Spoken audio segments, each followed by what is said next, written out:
Hi friends, అందరికీ నమస్కారం. అంజలి కథలకి స్వాగతం. ఈరోజు బొమ్మరిల్లు కథ పేరు బహుదూరపు బాటసారి.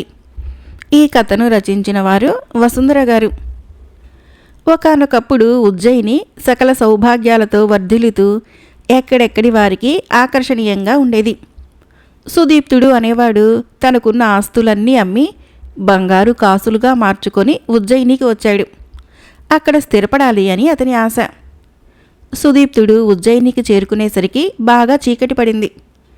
బస చేయటానికి సమీపంలో ఉన్న సత్రానికి వెళితే సత్రం అధికారి ఖాళీ లేదన్నాడు. సుదీప్తుడు, అయ్యా, బహుదూరపు బాటసారిని, ఈ రాత్రిపూట ఎక్కడికని వెళ్ళగలను? తలదాచుకునేటందుకు ఇంత చోటివ్వండి చాలు అన్నాడు. గదులేమీ ఖాళీగా లేవు. నువ్వు బయట పడుకుంటానంటే నాకేమీ అభ్యంతరం లేదు.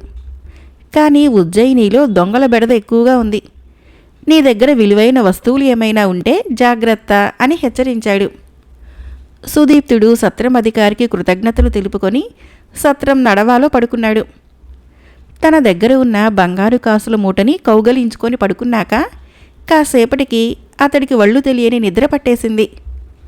ఒక రాత్రివేళ దొంగ ఒకడు సత్రం నడవాలోకి ప్రవేశించి సుదీప్తుడి మూటని లాక్కొని బయటకు పరిగెత్తాడు. సుదీప్తుడికి మెలకువ వచ్చి వెంటనే దొంగ దొంగ అని అరుస్తూ దొంగను తరిమాడు. దొంగ సత్రం దాటి బాట మీదకు వచ్చేసరికి ఆ సమయంలో అలా పోతున్న ఆజానుబాహుడొకడు అతన్ని పట్టుకున్నాడు. సుదీప్తుడు చప్పున ఆజానుబాహుణ్ణి కలుసుకుని విషయం చెప్పాడు. ఆజానుబాహుడు సుదీప్తుడి మూటని సుదీప్తుడికి ఇప్పించి, మా ఉజ్జయినికి చెడ్డ పేరు తెస్తున్న ఈ దొంగని నీ ఇష్టం వచ్చినట్లు చావబాదు అన్నాడు. నా డబ్బు నాకు దొరికింది. ఈ దొంగ మీద నాకు జాలి మినహా ఇంకే భావమూ లేదు. వాణ్ణి వదిలిపెట్టండి అన్నాడు సుదీప్తుడు. దొంగతనం చేసిన వాణ్ణి శిక్షించకపోతే దొంగలు పెట్టరేగిపోతారు. వీణ్ణి చావదన్నాల్సిందే అన్నాడు ఆజానుబాహుడు. అయితే దొంగను నాకు అప్పగించండి అన్నాడు సుదీప్తుడు. ఆజానుబాహుడు దొంగను సుదీప్తుడికి అప్పగించాడు. సుదీప్తుడు వాడితో, ఈరోజు నేను నిన్ను కొట్టకుండా వదిలిపెడుతున్నాను. నేరాన్ని క్షమించడమే పెద్ద శిక్ష అని నా అభిప్రాయం. బహుదూరపు బాటసారిగా నేను చెప్పిన మాటను గుర్తుంచుకొని దొంగతనాలు మానేసి గౌరవంగా బ్రతికావా సరే సరి. లేకుంటే ఇక మీదట పట్టుబడిన దొంగల్ని ఎవరూ క్షమించరు అని వదిలిపెట్టేశాడు. ఆజానుబాహుడు సుదీప్తుడి మంచితనానికి ఆశ్చర్యపడి, బాబు, నువ్వెవరివో గాని ఏ దేవలోకాన్నించో వచ్చిన శాంతి దూతవని నాకు తోస్తోంది. నీ గురించిన వివరాలు నాకు చెప్పు అన్నాడు. అయ్యా, నేను బహుదూరపు బాటసారిని. ఉజ్జయినిలో స్థిరపడదామని వచ్చాను అన్నాడు సుదీప్తుడు. అయితే నీవు నా ఇంటికి రా, మన ఇద్దరికీ ఒకరి వల్ల ఒకరికి ప్రయోజనం ఉంటుంది అంటూ ఆజానుబాహుడు సుదీప్తుణ్ణి తన ఇంటికి తీసుకుని వెళ్ళాడు. ఆజానుబాహుడి పేరు రంగయ్య. ఆయన ఒక్కగానొక్క కొడుకు. అతడు బాగా అల్లరివాడు. తల్లి లేకపోవటం వలన మితిమీరిన గారాబంతో చెడిపోయాడు. అతడి కారణంగా చుట్టుపక్కల వాళ్ళందరితోనూ గొడవలే ఆజానుబాహుడికి. ప్రతి వాళ్ళు రంగయ్య కొడుకును చంపేస్తామని బెదిరిస్తున్నారు. ఇక అక్కడ ఉంటే లాభం లేదని రంగయ్య తన ఇల్లు అమ్ముకొని ఆ ఊరు వదిలి వెళ్ళిపోవాలనుకుంటున్నాడు. ఇది కనిపెట్టి ఆ ఇంటిని చవగ్గా కొనేయాలని చూస్తున్నారు కొందరు. అవతల కొడుకు ప్రాణము ప్రమాదంలో ఉంది.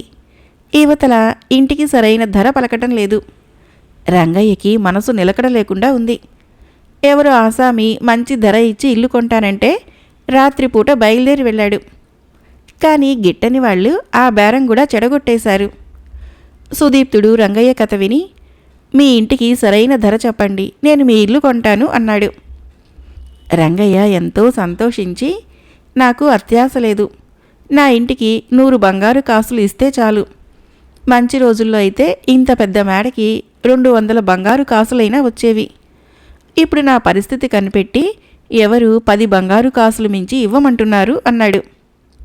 సుదీప్తుడు 100 బంగారు కాసులకు రంగయ్య ఇల్లు కొనటానికి అంగీకరించాడు. ఆ రాత్రికి అతడు రంగయ్య ఇంట్లోనే పడుకున్నాడు. ఉదయం నిద్రలేచి ముఖ ప్రక్షాళనం కావిస్తూ ఉండగా అతడి తలకు రాయొకటి వచ్చి తగిలి గాయమై కొద్దిగా రక్తం కూడా స్రవించింది. ఈలోగా రంగయ్య 12 ఏళ్ల తన కొడుకుని వేణువుని వెంట పెట్టుకుని వచ్చి, వీడే నీ మీదకు రాయి విసిరాడు. వీడిని ఇష్టం వచ్చినట్లు శిక్షించు అన్నాడు. సుదీప్తుడు వేణుని ఆప్యాయంగా పలకరిస్తూ, ఏమయ్యా, నువ్వు నా మీద రాయి విసిరావు సరే, తలను కొట్టాలనుకున్నావా వీపును కొట్టాలనుకున్నావా అన్నాడు. ఈ శుష్క ప్రశ్నలు దేనికి అన్నాడు రంగయ్య చిరాగ్గా. ఇవి శుష్క ప్రశ్నలు కావు. మీవాడు నాకు చాలా దూరంగా ఉన్నాడు. అంత దూరాన్నుంచి అనుకున్న చోట కొట్టాలంటే చాలా కష్టం. మీవాడు నన్ను తల మీద కొట్టాలనుకుని తల మీదే కొట్టాడంటే వాడి గురి చాలా గొప్పది.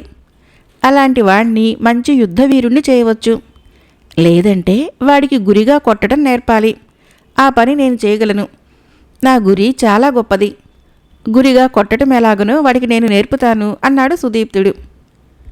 మీ గురి ఎంత గొప్పదో నేను చూస్తాను. నేను దూరంగా నిలబడతాను. నన్ను చెప్పిన చోటు కొట్టండి చూద్దాము అన్నాడు వేణు వెంటనే. నిన్ను కొడితే నీకు దెబ్బ తగులుతుంది నాయనా. మన గురి మంచి వాళ్ళని బాధించడానికి కాదు, దుర్మార్గుల్ని శిక్షించడానికే ఉపయోగపడాలి అంటూ సుదీప్తుడు అప్పటికప్పుడే ఒక బల్లను చూపించి దానిమీద 3 బొమ్మలు పెట్టించి దూరాన్నించి వేణు కోరినట్లుగానే బొమ్మను కొట్టాడు. ఇది చూసి వేణు తెల్లబోయి, ఈ విద్య నాకు కూడా నేర్పండి, నేను మీ దగ్గర శిష్యునైతాను అన్నాడు. నేను చెప్పినట్లు వింటే నేను నా శిష్యుని చేసుకుంటాను అన్నాడు సుదీప్తుడు. మిమ్మల్ని రక్తం వచ్చేలా కొట్టినా నన్ను తిట్టలేదు మీరు. మీ గురి ఎలాగుంటుందో చూడాలంటే నాకు దెబ్బ తగులుతుందని చెప్పి బొమ్మల్ని కొట్టి చూపించారు. మీ అంత మంచివాళ్ళని నేనెక్కడా చూడలేదు. మీరు చెప్పినట్లు విని మీకు శిష్యరికం చేస్తాను అన్నాడు వేణు. రంగయ్య ఎంతో సంతోషంగా, బాబు, నువ్వు సామాన్యుడివి కాదు, దేవదూతవి. ఎంతకు బాగుపడడనుకున్న నా కొడుకుని వశపరుచుకున్నావు అన్నాడు. ఇక నేను ఈ ఇల్లు వదిలిపెట్టి వెళ్లాల్సిన అవసరమే లేదు. నువ్వు నాతోనే నా ఇంట్లోనే ఉండిపో. నిన్నే నా పెద్ద కొడుకుగా భావిస్తాను అన్నాడు. సుదీప్తుడు అందుకు సంతోషంగా అంగీకరించాడు. అలా 4 రోజులు గడిచాయి. ఒక రోజున రోగిష్టివాడొకడు రంగయ్య ఇంటికి వచ్చి సరాసరి సుదీప్తుణ్ణి కలుసుకొని, ఈ ఇంటిని నేను 15 బంగారు కాసులకు కొందామనుకున్నాను. డబ్బిచ్చి నా రోగానికి భయపడి కన్న కొడుకులే ఇంట్లో నన్ను ఉండనివ్వటం లేదు. హాయిగా ఈ ఇంట్లో ఉండి వైద్యం చేయించుకుందామనుకున్నాను. నీ మూలంగా నాకు అవకాశం పోయింది. నువ్వు దుష్టుడివి, పాషండుడివి అంటూ తిట్టడం మొదలుపెట్టాడు.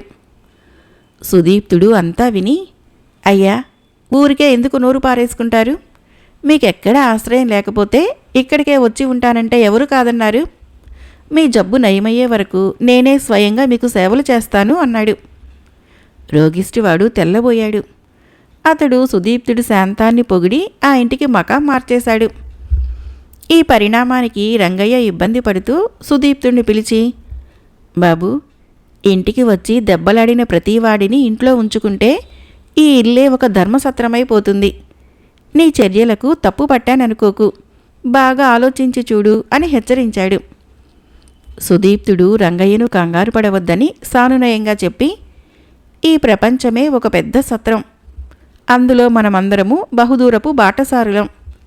ఒకరికొకరు సహాయపడితే ప్రయాణము సుగమమైతుంది, లేదా మనసుకు శాంతి ఉండదు. మీ ధన మాన ప్రాణాలకి నష్టం కలగనంత కాలము నా చర్యలను అభ్యంతర పెట్టకుండా ఉంటే చాలు, మనమందరము సుఖంగా ఉండవచ్చును అన్నాడు.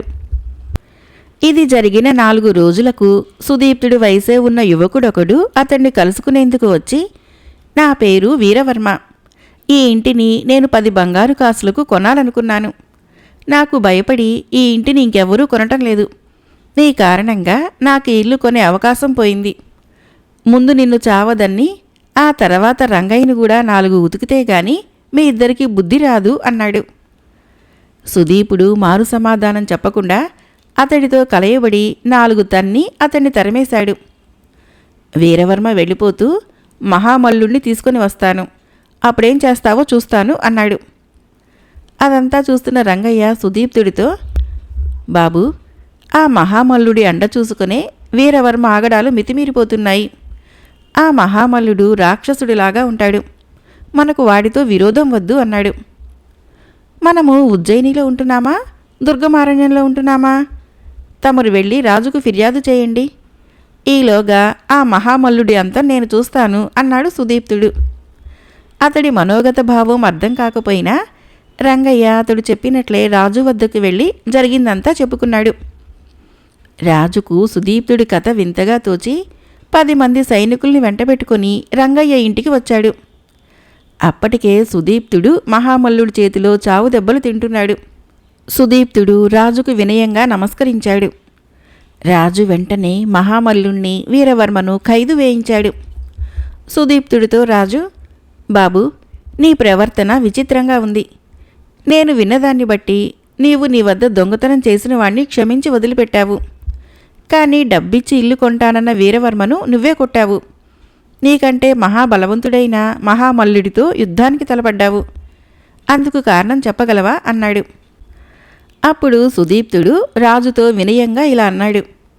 దొంగ అసహాయుడు, రంగయ్య కొడుకు అమాయకుడు, నన్ను తిట్టిన రోగిష్టివాడు బలహీనుడు. నాకంటే అసహాయుల్ని, అమాయకుల్ని, బలహీనుల్ని, నాకంటే బలవంతుల్ని కూడా భుజబలంతోనైనా ఎదిరించటానికి నేను సిద్ధం. ఇందులో విచిత్రమేముందో నాకు తెలియటం లేదు అన్నాడు.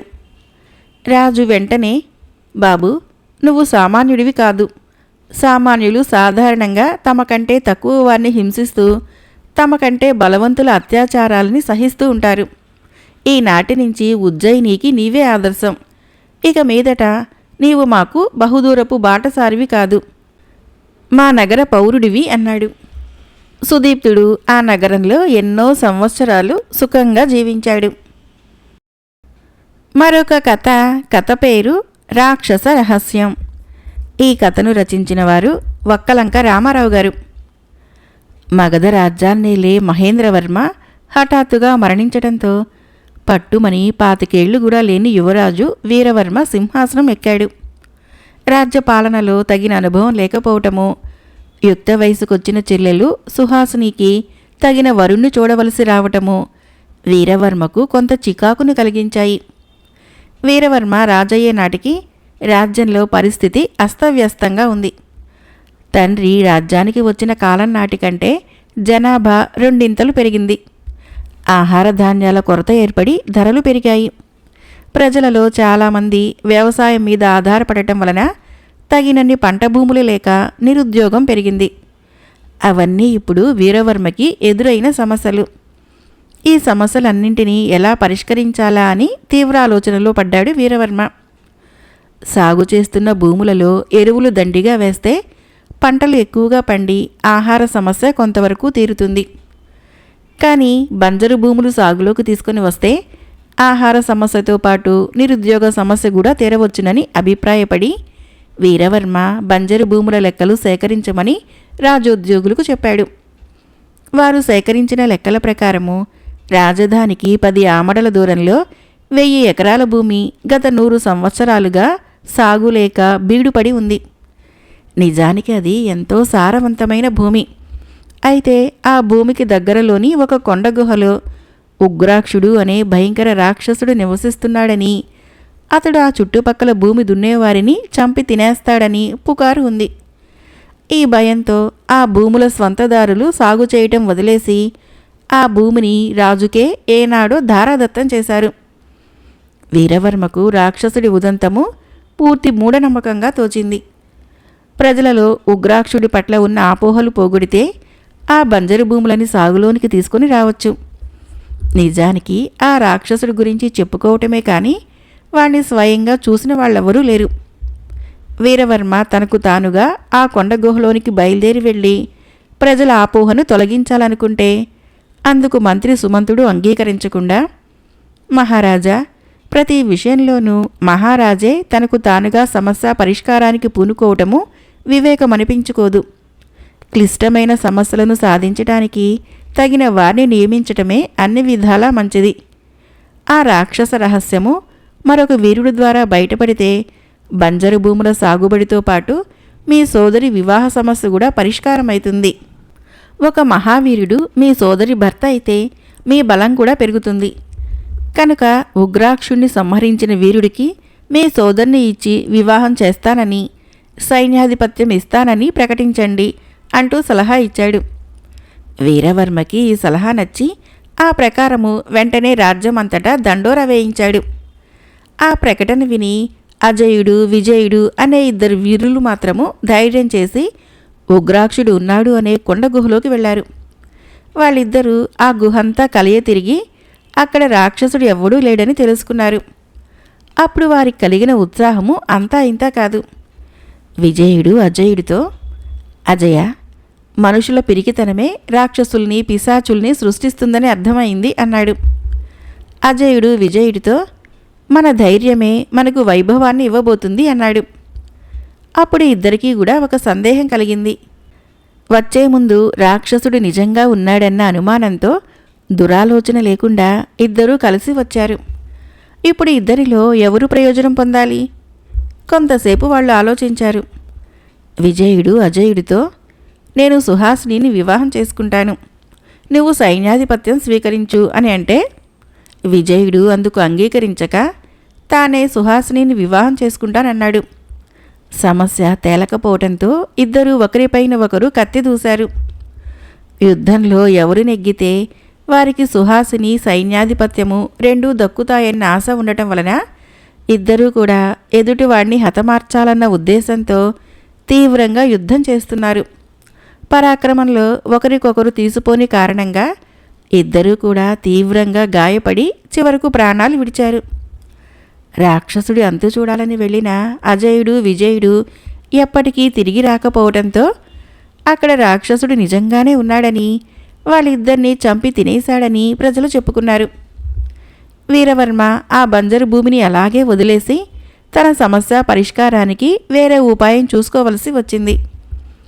నిజాన్ని తెలుసుకోగలిగిన అజయ విజయులిద్దరూ స్వార్థ పిశాచి కారణంగా తమ ప్రాణాలు పోగొట్టుకోవటమే కాక లేని రాక్షసుడి ఉనికి గురించి ప్రజలందరికీ మరింత గట్టి నమ్మకం కలిగించారు.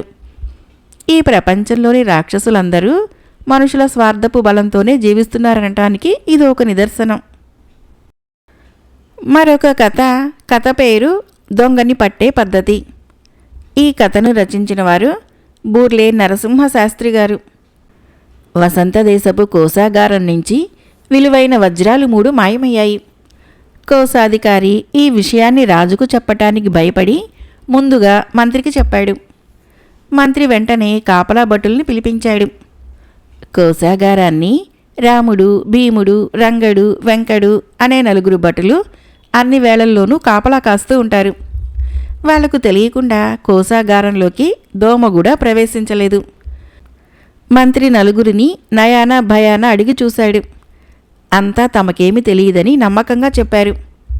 4 చేతులు ముందుకు చాచారు.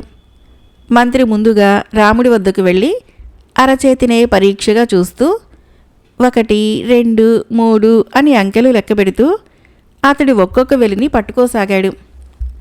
అలా రాముడు 5 వేళ్ళు పట్టుకున్నాక ఉత్సాహంగా, లెక్క పెడితే ఎవరెన్ని వజ్రాలు తీశారో తెలిసిపోతుంది అంటూ మిగతా కాపలా భటుల వేళ్లు కూడా అలాగే పట్టుకున్నాడు మంత్రి. ఏమైనా తెలిసిందా అన్నాడు కోశాధికారి కుతూహలంగా. మొత్తం 3 వజ్రాలు రంగులు తీశాడు. మిగతా వాళ్ళెవరూ దొంగతనం చేయలేదు. నువ్వు మరొకసారి వజ్రాలు లెక్కపెట్టి చూడు. పోయిన వజ్రాలు 12 కాదు 3 మాత్రమే అన్నాడు మంత్రి. మంత్రి ముందే తనకు ఒక విషయం చెప్పి ఉండటం వలన కోశాధికారి వెంటనే ఓసారి కోశాగారంలోకి వెళ్ళి వచ్చి మంత్రి మాటలు సరైనవేనని అన్నాడు. అప్పుడు మంత్రి రంగడితో, నువ్వు మర్యాదగా తప్పొప్పుకుంటే నిన్ను క్షమించి విడిచిపెడతాను, లేదా కఠిన శిక్షకు గురి కావలసి ఉంటుంది అన్నాడు. రంగడు వెంటనే మంత్రి కాళ్ల మీద పడి తప్పొప్పుకొని తాను దొంగిలించిన 3 వజ్రాలు తిరిగి తెచ్చి ఇచ్చాడు. మంత్రి వాడిని క్షమించి వదిలిపెట్టేశాడు.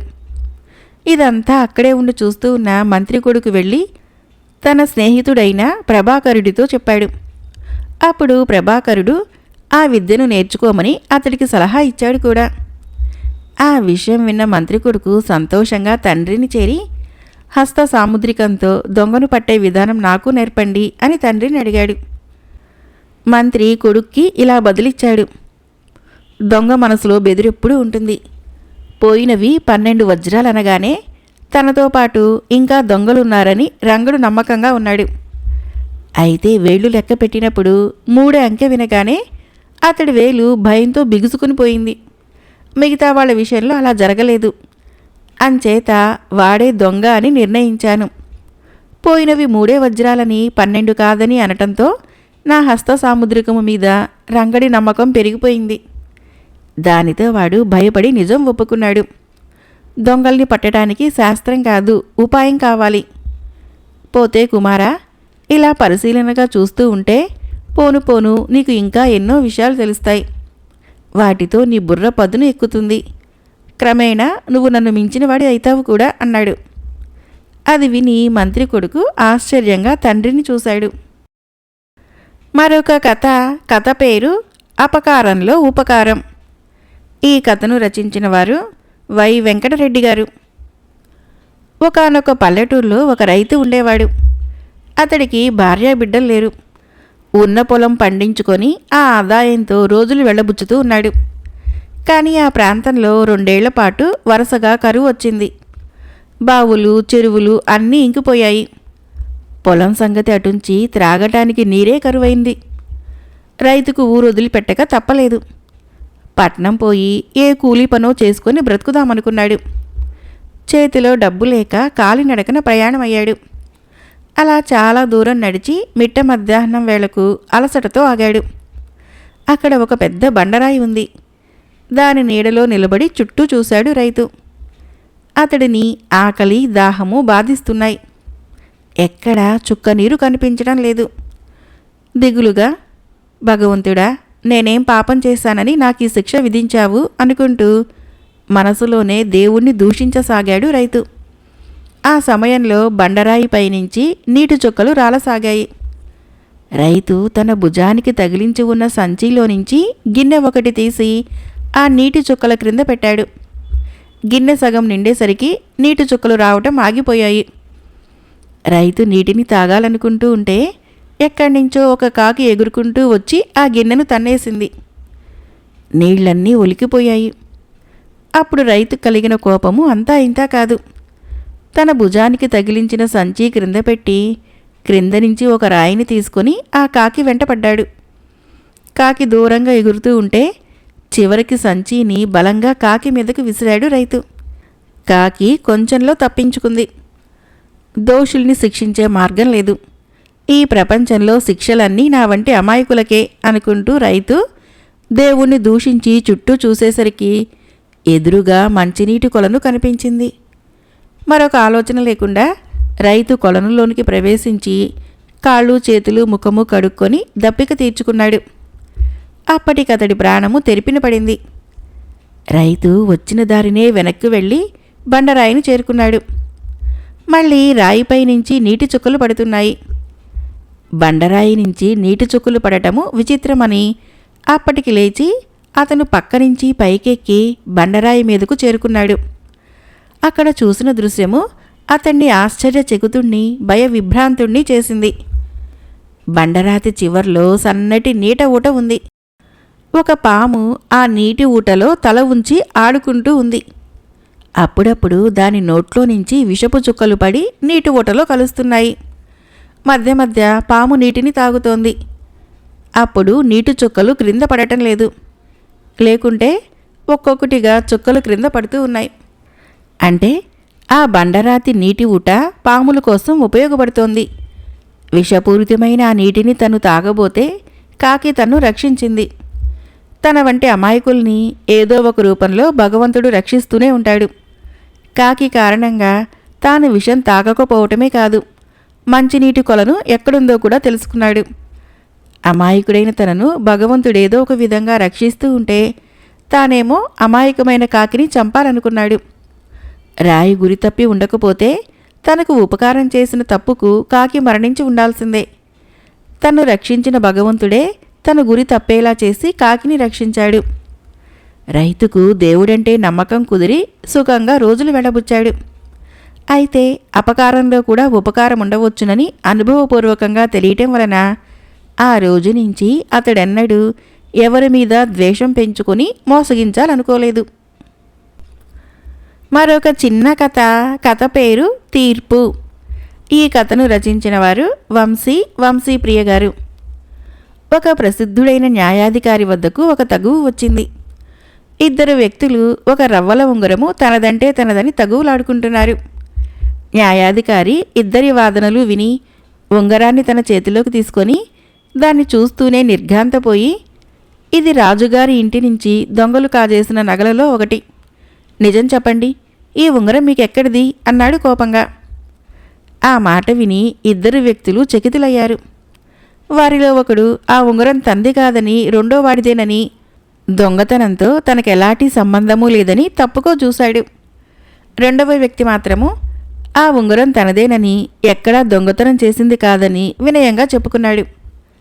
వెంటనే న్యాయాధికారి మొదటివాడిని మోసగాడుగా నిర్ణయించి శిక్షించి ఉంగరాన్ని రెండోవాడికిచ్చి పంపించేశాడు. కథ అయిపోయింది. ఫ్రెండ్స్, ఈ కథలు మీకు నచ్చినట్లయితే మన ఛానల్ని తప్పకుండా సబ్స్క్రైబ్ చేయండి, లైక్ చేయండి, షేర్ చేయండి, కామెంట్ చేయండి. Thank you.